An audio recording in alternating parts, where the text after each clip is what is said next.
Hello दोस्तों। आज अपन plant morphology के स्टेम के बारे में पढ़ेंगे। स्टेम का ये पार्ट फर्स्ट है। इससे पहले अपन ने रूट के बारे में स्टडी की थी।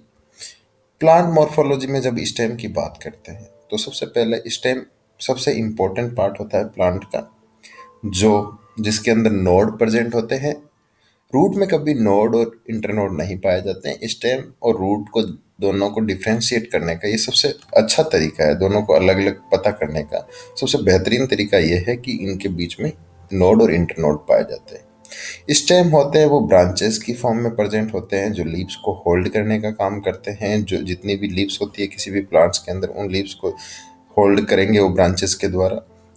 दूसरा जो रूट वाला पार्ट्स होता है उसको कनेक्ट करके रखते हैं लीव तक, ताकि जो वाटर और मिनरल्स एब्जॉर्ब होते हैं रूट हेयर के द्वारा, वो रूट हेयर से यहाँ से जो एब्जॉर्ब होने वाला मिनरल्स होता है वो लीफ तक पहुँचता है।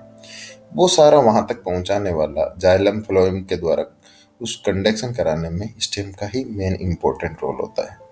अपन यहाँ पे जब स्टेम की बात करते हैं, स्टेम हमेशा जो सोइल का पार्ट होता है, जो मिट्टी होती है, जो सोइल का पार्ट होता है, उससे ऊपर वाले पार्ट में ये प्रेजेंट रहता है। और ये हमेशा नेगेटिव जियोट्रोपिक ग्रोथ शो करेगा और पॉजिटिव फोटोट्रोपिक ग्रोथ शो करता है। नेगेटिव जियोट्रोपिक ग्रोथ उस ग्रोथ को बोलते हैं जिसके अंदर स्टेम हमेशा जो प्लांट की ग्रोथ होती है वो जो ग्रेविटेशन फोर्स होता है उसके जस्ट अपोजिट साइड के अंदर होगी, और वो हमेशा नीचे से ऊपर की तरफ। और ये लाइट की जिस डिस्टेंस लाइट की डायरेक्शन के अंदर ये ग्रोथ होती है, इसलिए इसको पॉजिटिव फोटोट्रोपिज्म टाइप की ग्रोथ बोलते हैं। अब यहाँ पे स्टेम के अंदर अपन बात करते हैं जब भी स्टेम को, तो इसके अंदर स्टेम हमेशा इसमें नोड और इंटरनोड पाए जाते हैं। जो ये आपको डायग्राम दिया है, इस डायग्राम में आपको ये नोड दिखाई दे रहे हैं। इस वाले पार्ट्स को नोड बोलते हैं। और ये जो एक नोड दूसरे नोड से कनेक्टेड होता है तो उस पार्ट को इंटरनोड बोलते हैं। जैसे इंटर वर्ड कोई भी दो चीज़ों को कनेक्ट, दो अलग अलग चीज़ों को कनेक्ट करने वाला, यहाँ पे दो अलग अलग नोड हैं उनको कनेक्ट करने वाले पार्ट्स को, वैसे ही दो अलग अलग चीज़ों को कनेक्ट करने वाले पार्ट्स को इंटर वर्ड यूज़ किया जाता है। जैसे कोई दो अलग सिटी है, उनको जोड़ने वाली ट्रेन्स होती है, अपन उसको उस ट्रेन को इंटरसिटी बोलते हैं। वैसे ही ये दो नोड हैं जिनको जोड़ने वाले बीच के पार्ट को अपन इंटर नोड बोलते हैं। तो ये वाला जो पार्ट होता है वो इंटर नोड है, ये दोनों नोड होते हैं। और ये स्टेम में ही पाए जाते हैं हमेशा, नोड और इंटर नोड। रूट में कभी भी नहीं पाए जाएंगे। दूसरा अपन यहाँ पे बात करते हैं, जो ये स्टेम होता है उससे ब्रांचेस एराइज होती है, लीफ एराइज होती है, यहाँ से फ्लावर बर्ड्स निकलती है, ब्रैकेट्स निकलते हैं। ये सारे पार्ट्स हमेशा जो नोड वाला पार्ट्स होता है जो लीफ का, वहाँ से ये एराइज होते हैं। तीसरी यहाँ पे अपन बात करते हैं जिसके अंदर जो स्टेम होता है वो हमेशा प्लूमुले वाले पार्ट से बनता है। और प्लूमुले का जो पार्ट होता है, जो सीड के अंदर दो पार्ट्स होते हैं। कोई भी सीड को जब जर्मिनेट होता है तो उससे दो पार्ट निकलते हैं। एक तो रेडिकल वाला पार्ट्स निकलता है, जो रेडिकल का पार्ट होता है वो रूट का फॉर्मेशन में हेल्प करता है, और जो प्लूमुले का पार्ट होता है वो सूट या स्टेम को बनाने में हेल्प करता है। तो ये प्लूमुले का पार्ट होता है उससे एराइज होता है स्टेम, और यह स्टेम होता है वही आगे जाके पूरे प्लांट्स को और लीव्स को और प्लांट की लेंथ को बनाने में हेल्प करता है।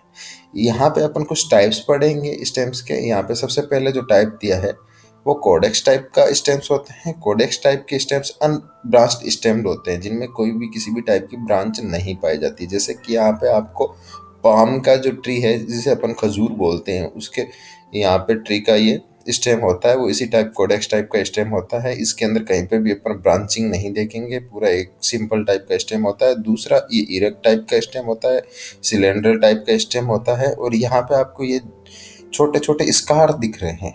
वो स्कार जो निशान हैं वो फॉलन ऑफ लीव्स से बने हैं। पत्तियों के गिरने से जो स्कार्स बनते हैं खजूर के पेड़ पे, ये उसको अपन स्कार्स बोलते हैं। और जो लीव्स होती है वो हमेशा क्राउन वाले पार्ट्स के अंदर पाई जाती है। जो स्टेम यहाँ से लगा के पूरा जो एपिकल पार्ट्स होता है स्टेम का, उसके ऊपर हमेशा यहाँ पे लीफ पाई जाएगी। बीच में जो लीफ होती है वो गिर जाती है और वो स्टेम को बनाने के अंदर मेन इंपॉर्टेंट रोल प्ले करती है।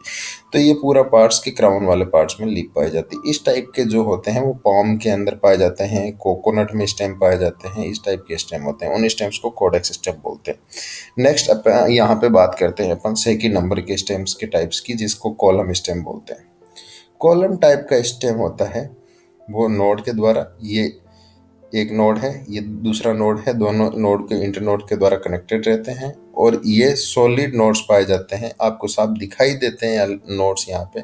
और ये इनके बीच का जो इंटरनोड होता है वो होलो होता है। आपने बांस देखा होगा, बांसुरी देखी होगी, बांस की जो बनी होती है, वो बांसुरी का बीच का जो अंदर वाला पार्ट्स होता है उसके अंदर कुछ नहीं पाया जाता है, क्योंकि वो एकदम खाली होता है, इसीलिए उसको बांसुरी बना सकते हैं। तो वही चीज यहाँ पे बताई जा रही है कि वो जो स्टेम का जो इंटरनोड होता है वो हमेशा हॉलो होता है, खाली होता है अंदर से। और इसका एग्जाम्पल बेम्बू है, शुगर कैन है, और इसके अलावा इसका एग्जाम्पल मेज वगैरह के प्लांट्स और बाजरा वगैरह होता है, वो सारे इसके अंदर आएंगे। नेक्स्ट अपन यहाँ पे स्टेम की बात करते हैं, वो एक्सकरेंट स्टेम्स होता है। एक्सकरेंट स्टेम होता है वो सिंपल टाइप का स्टेम्स होता है, जिससे बहुत सारी ब्रांचेस निकलेगी उस स्टेम वाले पार्ट से, एक्सकरेंट से, और ये ब्रांचेस एराइज होती है इस पार्ट से। और इन ब्रांचेस का मेन काम होता है एक नया पूरा प्लांट्स को सक्सेस करना, बनाना। ये जनरली आप देखेंगे तो ये पाइन्स के अंदर पाया जाता है। यहाँ पे एक जो आपको पूरा डायग्राम दिया है, पाइन के स्टेम का डायग्राम दिया है, यूक्लिप्टस के स्टेम में पाया जाता है, कैसूरिना के स्टेम में पाया जाता है। ये सिंपल टाइप के प्लांट्स होते हैं। और जो ये पाइन वगैरह के ट्री होते हैं वो हमेशा हिल स्टेशन होते हैं, वहाँ पे पाए जाते हैं ज़्यादातर। और वहाँ पे, और ये जिम्नोस्पर्म्स के प्लांट होते हैं। नेक्स्ट अपन यहाँ पे फोर्थ नंबर के जो स्टेम का टाइप पढ़ेंगे उसको डिकरेंट स्टेम्स बोलते हैं, जिसको डेलिक्यूसेंट स्टेम बोलते हैं। इसके अंदर से लेटरल ब्रांचेस निकलती है और ये पूरा आउट कंप्लीट्स मेन, और जो पूरा ऊपर वाला पार्ट होता है क्राउन पार्ट से बहुत सारी ब्रांचेस एक साथ में निकलेगी और पूरा ऊपर वाले पार्ट को डोम शेप का बनाएगी। आप देखोगे ऊपर से तो पूरा डोम शेप का, जो पुराने बड़े बड़े ट्री दिखाई देंगे, जैसे मैंगो के बड़ा ट्री है, या शीशम का ट्री की बात करते हैं, या बेनियन के ट्री की बात करते हैं, या पीपल के ट्री की बात करते हैं, या खेजड़ी के ट्री की बात करते हैं, ये जितने पेड़ होते हैं उनको ऊपर से आप देखोगे तो एक पूरा ऊपर वाला पार्ट्स डोम शेप का गुम्बद जैसा आकार बना के रखेगा। ये मैंगो के अंदर, मैंगो का साइंटिफिक नाम मैंजीफेरा इंडिका होता है। शीशम जिसको डलबेजिया सिसो बोलते हैं, बेनियन जिसको फिकस बेंग बेंगेलेंसिस होता है, ये इन प्लांट्स के अंदर पाया जाता है।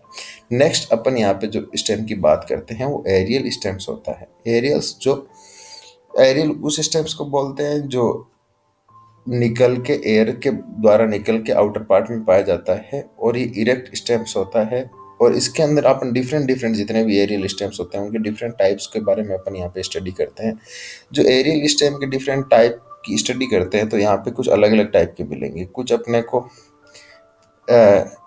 ऐसे स्टेम मिलेंगे जो रिड्यूस हो जाते हैं, छोटे हो जाते हैं, कुछ इरेक्ट होते हैं, कुछ वीक स्टेम होते हैं। तो यहाँ की इनके अलग अलग टाइप्स के बारे में स्टडी करते हैं। सबसे पहले रिड्यूस स्टेम। रिड्यूस का मतलब छोटा हो जाना है, जो स्टेम की साइज होती है वो एकदम छोटी हो जाती है। तो जो अपन देखते हैं यहाँ पे आपको कैरेट का डायग्राम दिखाई दे रहा है, जो कैरेट के अंदर जो स्टेम होता है ये वाला पार्ट्स, वो स्टेम एकदम छोटा हो जाता है, एकदम रिड्यूस हो जाता है, जिसकी साइज होती है वो एकदम रिड्यूस।